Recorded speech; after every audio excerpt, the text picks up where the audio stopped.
hello guys welcome back to my channel होइन फेरि आज चाहिँ हामी ट्रिपमा जानु आँटेको छ यो मान्छे चाहिँ बेसी हाँस्दैछ हो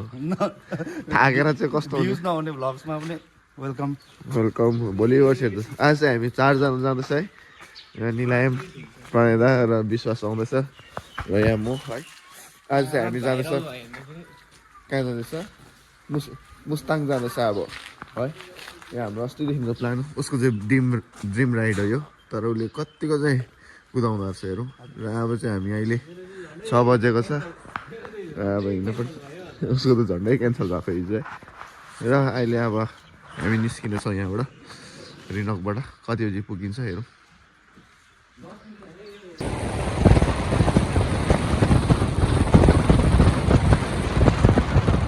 अहिले भने चाहिँ यहाँ बाटोमै पानी परेर है बिजोक भइरहेछ यहाँनिर यसरी बाँधिरहेको छ हाम्रो सामान मेरो चाहिँ जुत्ताको कभर कस्तो लाग्यो जुत्ताको कभर हो सु कभर पानीले चाहिँ अलिक रड्डी गऱ्यो ठिकै छ अब सिलगढी पुग्नु आँट्यो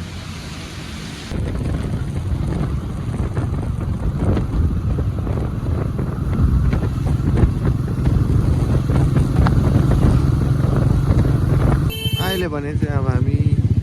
नेपाल छिरिसकेको छ है नेपाल छिरिसकेको अवस्था अरू केही भन्नु छ आज भर्खर छिर्दैछ नेपाल कति छिर्दैछ बिहान 6 बजी हिँडेर बिहान 6 बजी हिँडेर चाहिँ बेलुका 5 बजिसक्यो 5 बजी मात्रै केटाहरूले दिन चाहिँ आज सिलगढीमा टाढ्यो त सिलगढीमा 9 दिन छ 9 दिन छ आरामले हाम्रोमा केही टाइम लिमिट पनि छैन टाइम लिमिट छ 9 दिनको हो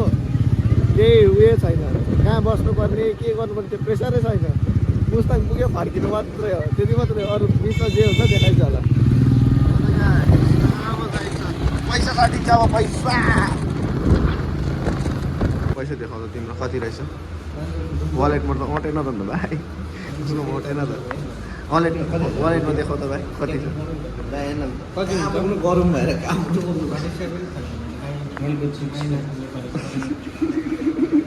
यो चाहिँ अस्ति जेनजी प्रोटेक्सन हो कहाँ हो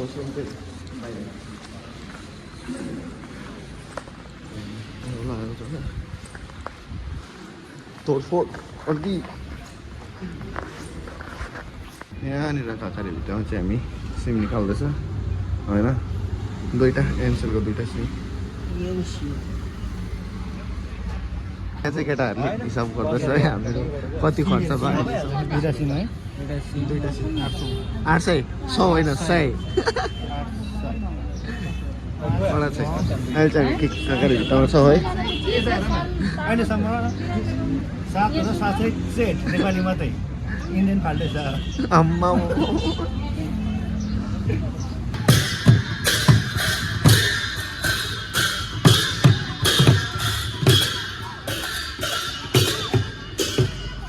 अहिले भने चाहिँ हामीले रोड पर्मिट पनि बनायो है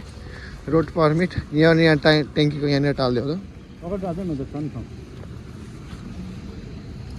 यो पक्रिँदा क्यामेरा कति रहेछ 200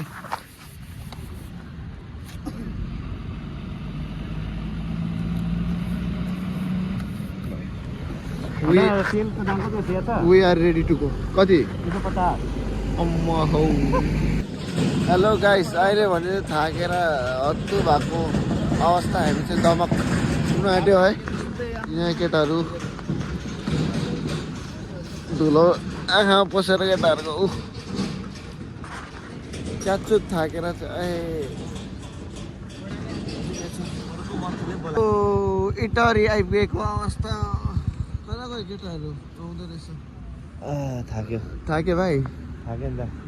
इटरी आइपुग्यो आजको हाम्रो स्टे चाहिँ यतै छ है सरी गाइस हामी टाढो जानु सक्दैन तपाईँहरूलाई टाढो लिएर जानु सकेन हामी आज थाक्यो पुरा यहीँसम्म मात्रै तपाईँहरूलाई आजको दिन समाप्त गर्नेछौँ धन्यवाद गाइस फ्रम इटारी अब आज चाहिँ यो चाहिँ हाम्रो सेकेन्ड डे हो है अब चाहिँ हामी यहाँ इटारीदेखि चाहिँ काठमाडौँ आज जानुपर्ने हुन्छ 9-10 घन्टाको बाटो यहाँ सबै रेडीहरू गर्दैछ हामी चाहिँ यहाँ बसेको थियो ठिकै छ यहाँ अहिले एकदम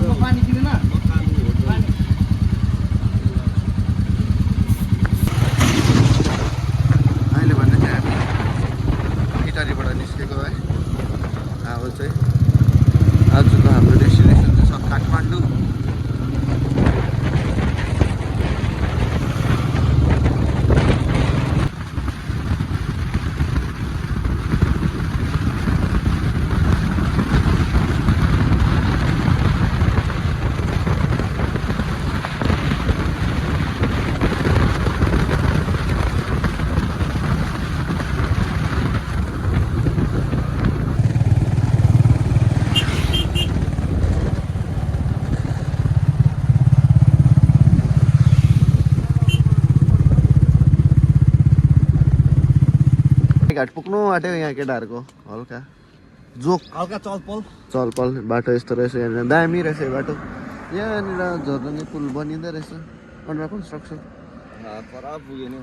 पर पुग्यो यस्तो डरलाग्दो भोक भाइले चाहिँ 3 खेप खायो है यता कति खेप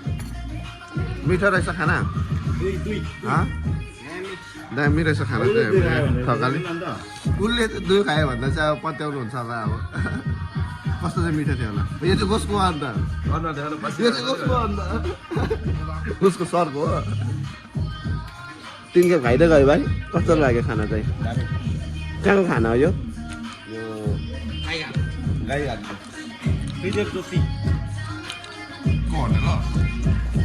भने चाहिँ हामी यहाँनिर विश्वको अवस्था थाकेर यस्तो 2 जना चाहिँ पर्खिरहेको छौँ 2 जना चाहिँ आइपुगेछ आइपुग्यो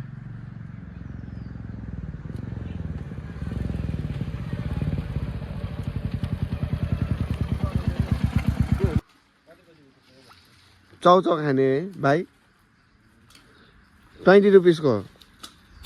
पकाएर खाने कि काँचै खाने काँचै खाने हो ल ल केटाहरू थाकेर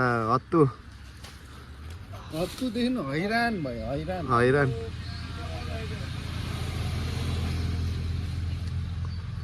यहाँबाट चाहिँ अझै अब हाम्रो कति किलोमिटर होला हौ काठमाडौँ कति किलोमिटर 170 जस्तो होला है छैन अब त चटपटे गिलो चटपटे चाहिँ भएन तर चटपटे अलिक सुखाइ अब भ्लगमा केही भनेकै छैन तिमीले कसरी राम्रो आउँछ अन्त भन न केही अब उतै गएर भन्छु पोखरामा मात्रै मुख खोलिन्छ मेरो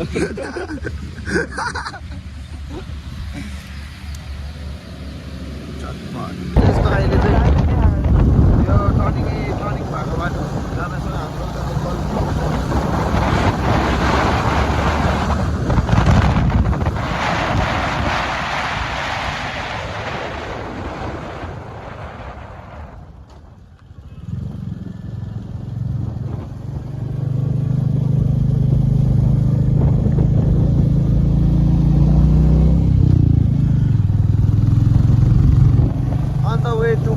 काठमाडौँ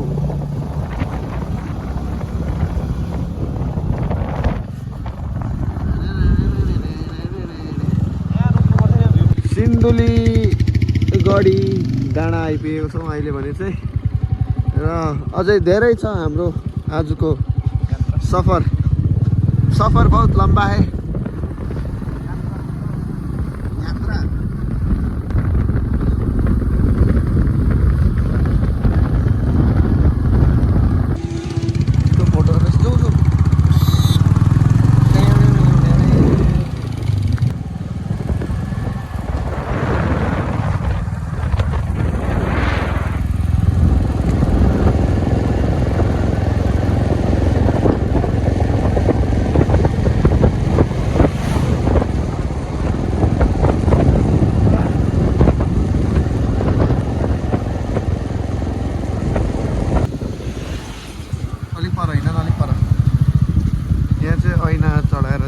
गर्नुपर्ने हुँदो रहेछ है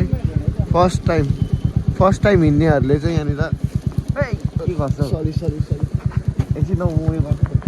पूजा गर्नुपर्ने हुँदो रहेछ हामी बाइकको नम्बर लेखिराख्नु पर्छ साथी केले लेख्नु यहाँनिर चाहिँ हाम्रो ट्रिपको लागि केटाहरूले पूजा गर्दछ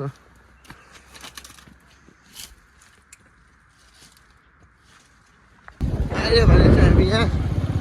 बाटो यहाँ माथि बनाउँदै रहेछ है यहाँ माथि बनाउनुले गर्दा यो तल्लो बाटो खोलाको बगरै बगर अफ रोडिङ आम्मामामा लु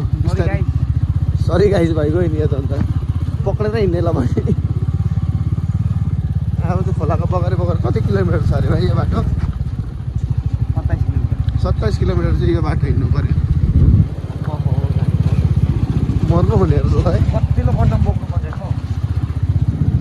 के न ल ल